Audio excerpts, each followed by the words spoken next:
dream? Of course you do.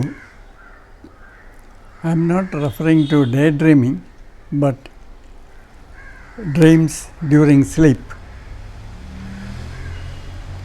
Some people say they don't dream, but the fact is that they dream.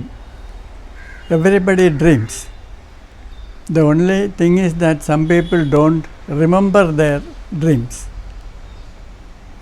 Everybody dreams. It is interesting to note that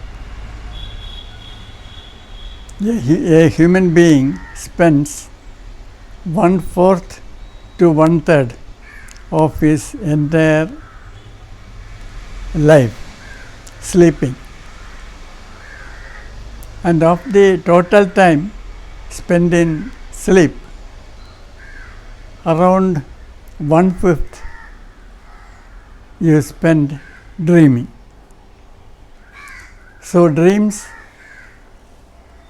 take a significant portion of our life. What is its purpose? What are its characteristics?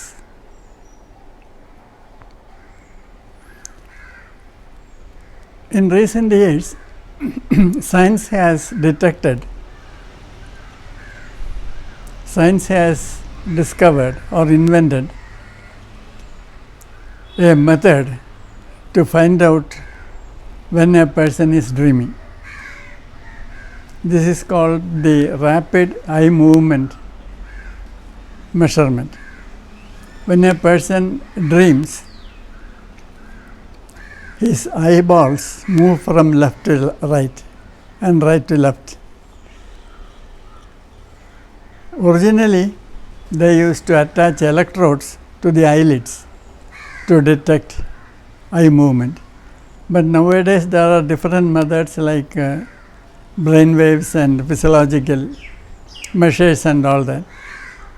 So now it is possible to find out when a person is dreaming, and you can awaken a person during the dream and ask him to relate the dream. So it is now scientifically possible to study dreaming. When a person goes to sleep at night, he goes directly into deep sleep without any dream. On an average, a person is in deep sleep for about 1.5 hours, 90 minutes. And then he has the first dream episode, and this lasts for about 10 minutes only. Then he goes into another period of deep sleep, and then the second dream episode comes and he has a longer dream, then another period of deep sleep, and so on. So during one night a person has 4 or 5 dream periods of increasing length. The last dream period is about 1 hour in length, and at the end of this 1 hour he wakes up and he remembers that dream, but he may not remember the earlier dreams. So many studies have been conducted to find out whether dreaming is necessary. For example, volunteers are awakened at the beginning of the dream periods, and they are not allowed to dream, but they are allowed to sleep as much as they want, but they are not permitted to dream. Then it was found that these people became very irritable and they start hallucinating. Therefore, it is now well accepted that a dream is necessary. Dream has a defensive, protective function. In deep sleep, our self is dormant, and the self wants to assert itself. That may be the reason why you are having periods of dream during sleep. And the content of the dream usually shows that anything that is emotionally significant during the previous day or earlier in life, even from early childhood, anything which has an emotional impact on the person, anything which is important for the person is likely to come into the dream. So, dream is actually a protector of sleep. Anything that disturbs and is likely to awaken the person is woven into the dream, and therefore the dream in a way protects sleep. The dream also may give a kind of rehearsal for significant things to come the next day or in the future. It was Sigmund Freud who made a thorough study of dreams at the beginning of his career. It was he who pointed out that dreams have a wish fulfillment function. Wishes keep disturbing us, so they show up in the dreams, and very often wishes are fulfilled through the dream. What we cannot get during waking hours, we get in the dream. Another significant finding of Freud is the aspect of symbolization. Various things are represented in the dream through symbols. Your mother-in-law may be represented as a tiger in the dream. You don't like to admit that you are afraid of the mother-in-law or that you dislike the mother-in-law. So, the mother-in-law appears in the dream as a tiger. So, this is the process of symbolization. Then there are other dream mechanisms discovered by Freud, like dramatization. Events are dramatized in the dream, just like when you write a drama. Then there is condensation. A very long episode is condensed into a very small episode in the dream. Then there is displacement.